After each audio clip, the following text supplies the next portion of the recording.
இந்த ஆர்டர் நமக்கு டி நகர்லேருந்து வந்ததுங்க. ஆல்ரெடி வீடியோ போஸ்ட் பண்ணியிருக்கேன். அந்த வீடியோவில் கஸ்டமரோட ரிவ்யூ இருக்குது, செக் பண்ணி பாருங்கள். ரீசன்ட் டைமில் எனக்கு நிறையா ஆர்டர்ஸ் வருது, என்கொயரிஸ் வருது. ஸோ இந்த பிஸ்னஸில் வந்து எனக்கு இப்போது கொஞ்சம் செட்டில் ஆகி எல்லாமே பழகிருச்சுன்னு நான் சொல்லலாம். ஆனால் நான் பிஸ்னஸ் ஸ்டார்ட் பண்ண புதுசில் ஒரு என்கொயரி வந்தது. அது இப்போன்னு இல்லைங்க, எப்போயுமே என்னால் மறக்க முடியாது. ஒரு சிஸ்டர் வந்து மலேசியாவிலேருந்து மெசேஜ் பண்ணியிருந்தாங்க. நான் பிஸ்னஸ் ஸ்டார்ட் பண்ணி ரொம்ப ஃபியூ டேஸ், அப்போ தான் பிகினிங் ஸ்டேஜு அந்த மாதிரி. ஸோ அப்போ வந்து ஒரு அப்ராட்லேருந்து ஒரு என்கொயரி வர்றதுங்கிறது ரொம்ப பெரிய விஷயம். அவங்க வந்து என்கிட்ட சொன்னது வந்து, உங்களோட வீடியோஸ் வந்து நான் பார்த்தேன், எனக்கு ரொம்ப பிடிச்சிருக்கு, உங்கள்கிட்ட எப்படி ஆர்டர் பண்ணுறது அப்படின்னு சொல்லி கேட்டிருந்தாங்க.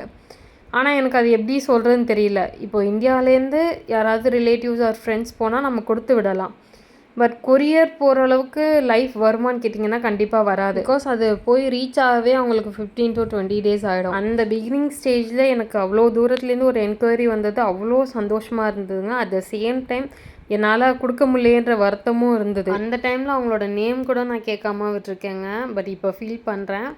பட் லிட்ரலாக ஷி மேட் மை டே. அந்த பிகினிங் ஸ்டேஜில் அவங்க பண்ண அந்த ஒரு சின்ன என்கொயரி எனக்கு அவ்வளோ பெரிய சப்போர்ட் அண்ட் ஒரு சந்தோஷத்தை கொடுத்ததுங்க.